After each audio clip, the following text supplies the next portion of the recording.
Hello. അപ്പം ഞാനിന്നെൻ്റെ hair ഒന്ന് set ചെയ്യാൻ പോകട്ടോ. കുറേ നാളായി വിചാരിക്കുന്ന ഹെയർ ഈ കാണുന്ന പോലെയല്ല, തീരെ ഉള്ളിൽ ഇപ്പം നല്ല രസമുണ്ടാവും. ഇത് കുളിച്ച് കഴിഞ്ഞപ്പോഴുള്ള അവസ്ഥയാണ്. പക്ഷേ ഇങ്ങനെ എനിക്ക് മെയിൻറ്റെയിൻ ചെയ്യാൻ പറ്റില്ല. കുറച്ച് കഴിയുമ്പോൾ ഇതങ്ങ് ഈ കേൾസ് എല്ലാം അങ്ങ് പോയി. ഇപ്പം നല്ല ഭംഗിയുള്ള കേൾസാണ്, പക്ഷെ കുറച്ചും കൂടെ തിക്നെസ് ഉണ്ടെങ്കിൽ നല്ല രസം ഉണ്ടാവും. എനിക്ക് തീരെ തിക്നെസ് ഇല്ല. അപ്പോൾ ഇത് ഇവിടുന്ന് ഇങ്ങനെ ഇട്ടതാ, ഇങ്ങനെയാണ് എൻ്റെ മുടീൻ്റെ അവസ്ഥ. ഭയങ്കര ദാരുണമാണ്. പക്ഷെ നല്ല കേൾസ് ആയിട്ട് കുളിച്ച് കഴിഞ്ഞ് ഇതുപോലത്തെ നമ്മുടെ നാച്ചുറൽ കേൾസ് ഇല്ലേ, അതുപോലെ ഉണ്ടാവും. പക്ഷെ എൻ്റെ മുഖത്തിന് തീരെ ചേർന്നില്ല. പിന്നെന്താ, തീരെ ഉള്ളൊന്നും ഇല്ലാത്തതുകൊണ്ട് ഭയങ്കര കോൺഫിഡൻസ് കുറവും എല്ലാം ഉണ്ട്. പിന്നെ മുടി ബാക്കിൽ കെട്ടി കഴിഞ്ഞിട്ടുണ്ടെങ്കിൽ എന്ന രീതിയിലിങ്ങനെ പറയുന്നത്, മുടി ബാക്കിൽ കെട്ടി കഴിഞ്ഞിട്ടുണ്ടെങ്കിൽ ഇങ്ങനൊരു അവസ്ഥയാണ് ബാക്കിലെ അവസ്ഥ. ഉണ്ടോ, ഇത് കുറച്ച് കഴിഞ്ഞ് ചുള്ളി വരുന്നുണ്ട് ഇങ്ങനെയാവും. നമുക്ക് തീരെ കോൺഫിഡൻസ് ഇല്ലാത്ത ആ ഒരു ലെവൽ വരെ അങ്ങെത്തും. അപ്പോൾ ഞാൻ വിചാരിച്ചു ജസ്റ്റ് ഒന്ന് ഹെയർ ഒന്ന് ട്രാൻസ്ഫോം ചെയ്യാമെന്ന്. അതിനു വേണ്ടിയിട്ട് സലൂണിൽ പോവുകയാണ്. ബാക്കി കാണാം അവിടുത്തെ വിശേഷങ്ങളൊക്കെ. ഞാൻ എൻ്റെ മുടി ട്രീറ്റ്മെൻറ്റ് ചെയ്യുന്ന വീഡിയോ ഫുൾ ഇട്ടിട്ടുണ്ടായിരുന്നു. അപ്പോൾ ഒരുപാട് ആൾക്കാർ കുറച്ച് ഡൗട്ട് ചോദിച്ചിട്ടുണ്ടായിരുന്നു. അപ്പോൾ ഞാൻ വിചാരിച്ചു ഈ വീഡിയോയിലൊന്ന് ക്ലിയർ ചെയ്ത് വിടാമെന്ന്. അപ്പോൾ ഫസ്റ്റ് തന്നെ ഏത് കെരാട്ടിനും കൂടെ ഇൻക്ലൂഡ് ചെയ്തൊരു ട്രീറ്റ്മെൻറ്റാണ് കെരാട്രസ് ചെയ്തത്. നമ്മുടെ ഹെയറിന് കുറച്ചും കൂടെ നന്നായിട്ട് പ്രോട്ടീൻ കിട്ടാൻ വേണ്ടിയിട്ട്. ശരിക്കും ഹെയറിന് പ്രോട്ടീൻ അത്യാവശ്യമാണല്ലോ, ഹെയറിന് മാത്രമല്ല ബോഡി ഫുള്ളാണ്. പക്ഷേ ഹെയറിന് പ്രോട്ടീൻ ഉണ്ടായാലും മാത്രമേ നല്ലോണം വളരുള്ളൂ, നല്ല തിക്നെസ് ഒക്കെ ഉണ്ടാവുള്ളൂ. അപ്പം ഞാൻ അവിടെ പോയപ്പം എന്നെ ഈ ഒരു ട്രീറ്റ്മെൻറ്റ് സജസ്റ്റ് ചെയ്തത് അവിടുത്തെ കോസ്മോളജിസ്റ്റാണ്. അപ്പം നിങ്ങളിങ്ങനെ സലൂണിലൊക്കെ പോകുമ്പോൾ എനിക്ക് ഒന്നൊരു ക്ലിനിക് ബേസ് സലൂണിൽ പോകുന്നതെന്ന് കുറച്ചും കൂടെ നല്ലതാവുക. അതാവുമ്പോൾ നമുക്ക് ആദ്യം നമ്മുടെ സ്കാൽപ്പും ഹെയറും എല്ലാം നോക്കാൻ വേണ്ടിയിട്ട് ആദ്യം തന്നെ ഒരാളുണ്ടാവും, കോസ്മെറ്റോളജിസ്റ്റ് ഉണ്ടാവും. അത് കഴിഞ്ഞിട്ട് നമ്മൾ സ്റ്റൈലിഷ് വന്നിട്ട് നമ്മളോട് കാര്യങ്ങൾ പറയും.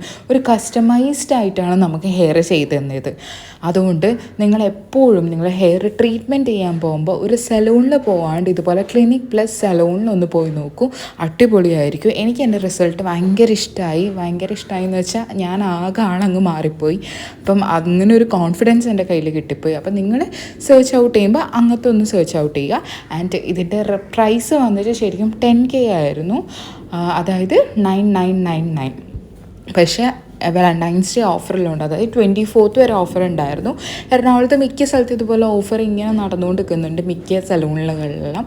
അപ്പോൾ ജസ്റ്റ് ഒന്ന് ചെക്ക് ഔട്ട് ചെയ്യുക, എന്നിട്ട് നിങ്ങളൊന്ന് പോയി നോക്കുക. അപ്പോൾ എനിക്ക് ഓഫറിൽ 6ൻ്റെ ഉള്ളിലാണ് ആയത് എല്ലാം കൂടെ.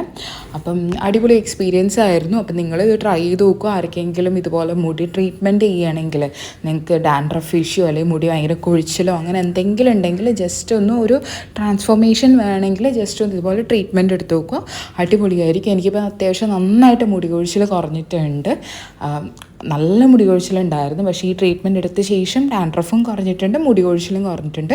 പിന്നെ കുറേ ആൾ എണ്ണ ഇടാൻ പാടുണ്ടോ എന്ന് ചോദിച്ചിട്ടുണ്ട്. എണ്ണ നമ്മളിനി ഇതൊരു പെർമനൻറ്റ് കെരാട്രസ് ട്രീറ്റ്മെൻറ്റാണ്, അതായത് 1 വർഷമാണ് നമ്മളൊരു പെർമനൻറ്റ് പറയുന്നത്. ആ 1 വർഷത്തേക്ക് നമ്മൾ എണ്ണ ഇടാൻ പാടില്ല. പിന്നെ എൻ്റെ ഒരു സ്കാൽപ്പ് എന്ന് വെച്ചാൽ ഭയങ്കര ഓയിലി സ്കാൽപ്പാണ്, അതായത് ഭയങ്കര ഓവർ സെബം പ്രൊഡക്ഷൻ ഉള്ളൊരു സ്കാൽപ്പാണ് എൻ്റേത്. അതുകൊണ്ട് എനിക്ക് തീരെ എണ്ണ യൂസ് ചെയ്യാൻ പറ്റൂല. ശരിക്കും ഞാൻ എണ്ണ എക്സ്ട്രാ ആഡ് ചെയ്യുന്നതിൽ ഒരു കാര്യമില്ല. ഇപ്പം തന്നെ എൻ്റെ മുടി ഭയങ്കര ഓയിലിയാണ്, എൻ്റെ സ്കാൽപ്പ് ഭയങ്കര ഓയിലിയാണ്. ഇപ്പോൾ ശരിക്കും എണ്ണ ഇട്ട പോലെയുള്ളത്. പക്ഷേ എന്തായിട്ട് ഈ ട്രീറ്റ്മെൻറ്റ് ചെയ്ത് കഴിഞ്ഞാൽ നമ്മൾ എണ്ണ ഇടാൻ പറ്റില്ല. അപ്പോൾ ഭയങ്കര ഡ്രൈ സ്കാൽപ്പ് ഉള്ളവർ അതനുസരിച്ചുള്ള ട്രീറ്റ്മെൻറ്റ് ട്രൈ ചെയ്ത് നോക്കൂ. അപ്പം എനിക്ക് പറ്റിയൊരു ട്രീറ്റ്മെൻറ്റാണ്, മീൻസ് എൻ്റെ സ്കാൽപ്പ് പോലെയുള്ളവർക്കെല്ലാം പറ്റിയൊരു ട്രീറ്റ്മെൻറ്റാണിത്. അപ്പോൾ ജസ്റ്റ് ഒന്ന് ട്രൈ ചെയ്ത് നോക്കുക. അപ്പോൾ എനിക്ക് എൻ്റെ റിസൾട്ട് ഭയങ്കര ഇഷ്ടമായി. അപ്പം നിങ്ങൾക്ക് ഇതുപോലെ കുറച്ച് കോൺഫിഡൻസിൻ്റെ കുറവ്, ഹെയറിൽ ഇങ്ങനത്തെ കുറവൊക്കെ ഉണ്ടെങ്കിൽ ജസ്റ്റ് ഒന്ന് ട്രൈ ചെയ്ത് നോക്കുക, അടിപൊളിയായിരിക്കും. നമുക്ക് ആ ചേഞ്ച് നല്ലോണം മനസ്സിലാവും, നമുക്കൊരു കോൺഫിഡൻസ് കിട്ടിയ പോലെയാവും. അപ്പോൾ എൻ്റെ ലുക്ക് എല്ലാവർക്കും ഇഷ്ടപ്പെട്ടെന്ന് വിചാരിക്കുന്നത്, എനിക്ക് ഒരുപാട് ഇഷ്ടമായി. അപ്പം ഇനി ഡീറ്റെയിൽ എന്തെങ്കിലും ആയിട്ട് അറിയണമെങ്കിൽ എനിക്ക് മെസ്സേജ് ചെയ്താൽ മതി. അപ്പോൾ നെക്സ്റ്റ് വീഡിയോ ആയിട്ട് കാണാം. അതുവരേക്കും it's still than bye from Athira Akhil. Bye bye.